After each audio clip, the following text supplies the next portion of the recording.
All right, everybody, we have a really special treat for you guys today. We have a guy here that you guys know very well, maybe from his playing days, from his coaching days at Sherwood, and he has a lot of deep ties to what we do. I'm talking to Pat Cilento, the head coach at Bullis, a guy that has taken the program to some new heights. Coach Cilento, I just first want to thank you for coming on the show. First and foremost, I just want to congratulate you on the success you've had this coming week. You're actually doing something that is not really, seen a lot in Montgomery County, which is a top-tier private school program facing a top-tier public school program. So first and foremost, just talk about that and how that developed and what your thought process was when developing this game versus QO. It's always tough for us over here to find games, especially local games. Every year, and we have a lot of ties, like you said, to Montgomery County, and Coach Kelly, me and him played together at Montgomery College, and a couple other coaches were former coaches that I coached with over at Sherwood back about 10 years ago. So their AD at the time, George Awkward, gave me a call about possibly setting something up, and we were able to do that. Right, no, absolutely. Just talk about, for people that are not familiar with your program, just talk about, like you said, you were coaching at Sherwood about 10 years ago, around 2008. You left and you went to Bullis. At the time, Bullis wasn't, the juggernaut that is now that you created it to be. And just talk about your program, where it is now, and just familiarize, what you guys do to the people that are listening that don't have the full understanding of what Bullis is all about. Bullis is a great academic school and prides itself in athletics and arts, and so it's a great opportunity for kids that want a smaller class size, want more attention, and for a lot of our student athletes, it's an opportunity to play a lot earlier. Right. On our varsity team, we have about 38 kids, about 60 in the program. So, we've started quite a few freshmen over the years. The last freshman that started, they completed all 4 years here, is now playing down at Duke. You get an opportunity to play a lot earlier.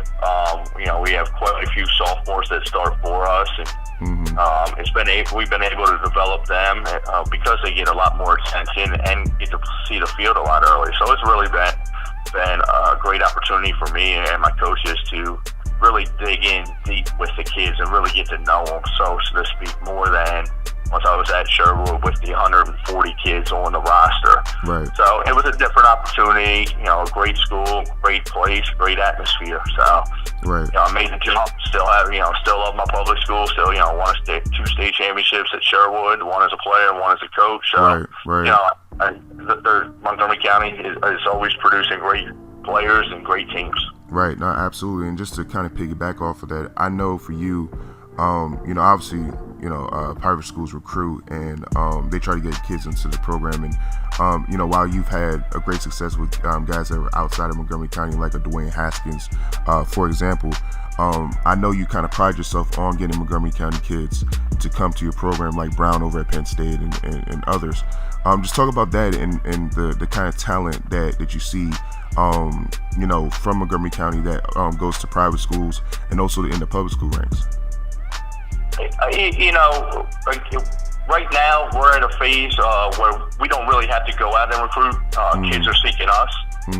We probably get 15 to 20 emails or phone calls a week about kids wanting to transfer or come in as a ninth grader.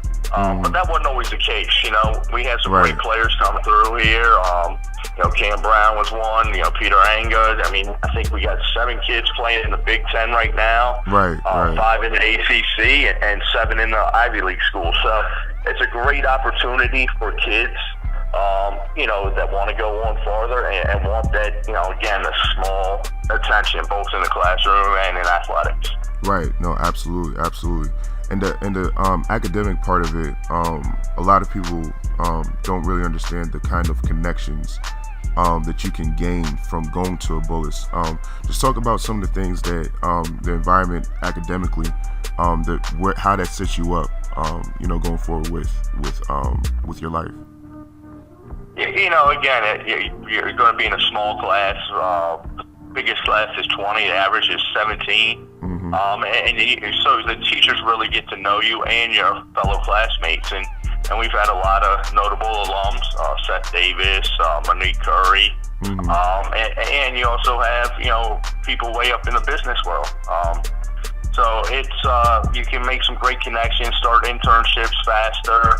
We have a brand new building that just opened up, a $30 million building, the Gerald E. Borman Discovery Center, Mm-hmm. which is an unbelievable place, and can do some things that the public schools cannot in that aspect of it. Mm-hmm. Just because we have a little bit different resource pool. Right. No, absolutely. Now, you talked about winning a state championship at Sherwood in 2008.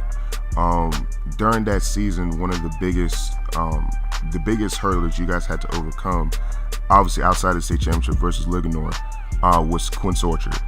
And obviously you have a great respect for that program, and you've seen what Coach Kelly now has done with it. Just talk about your respect for Quince Orchard and what you've seen from that program, how it's kind of developed from where it was to where it is now, and some of the things you're expecting to see come Friday. Well, you got a great school over there. It starts with the principal, Carol Working, who supports athletics in a way that a lot of schools don't. You see her at every single game.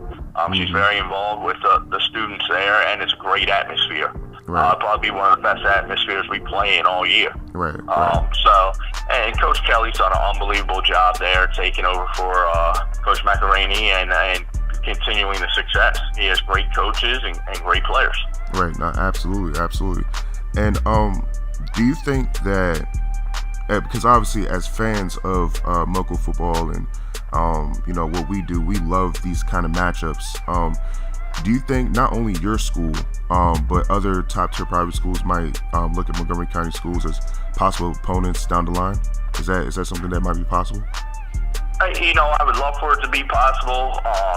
One of the major hurdles is, and again, how we had to get this game is George Awkward, who was also over at Sherwood once I was there. Right. Sort of set this up, and they have to submit the game way before scheduling starts, and they also have to have the same open week as a private school. Right. So this process really started about 2 years ago. Okay. And now we're locked in with them for 2 years. So again, it takes a lot of commitment by the public school to sort of want to do it and to find the school. And again, the private schools, it's a little bit different scheduling wise because in our aspect in IAC, we have 5 league games. So those are the last 5 games of the season. So we have 5 open dates. In other private league schools, they might only have 3, and they all seem to come at the beginning of the year. Right. No, absolutely. And that should make it, that makes it a lot tougher for both people to kind of get on the same track, and everything like that. The last question I have is, for the people coming to the game on Friday, just give us a few names. People like Bryson Shaw, has a few BCS offers and things like that. Give us a few names that we should look out for from Bullis. Bryson is one that definitely comes to mind. The Allen brothers, both are on our national track program, both run in the low 1000s. Mm-hmm. And the one might be a junior Olympic. We might lose him in a couple of years to the junior Olympics. Mm-hmm. But mm-hmm. And then you got a great quarterback in Tucker Strachan and stuff like that. And then defensively, we're got some guys over there too. Right. No, absolutely. Well, Coach, thank you so much for coming on today, and I look forward to the game, and hopefully both teams can have a great time, and we'll go from there. Thanks for having me. You guys do a great job over there. Thank you so much, and you too.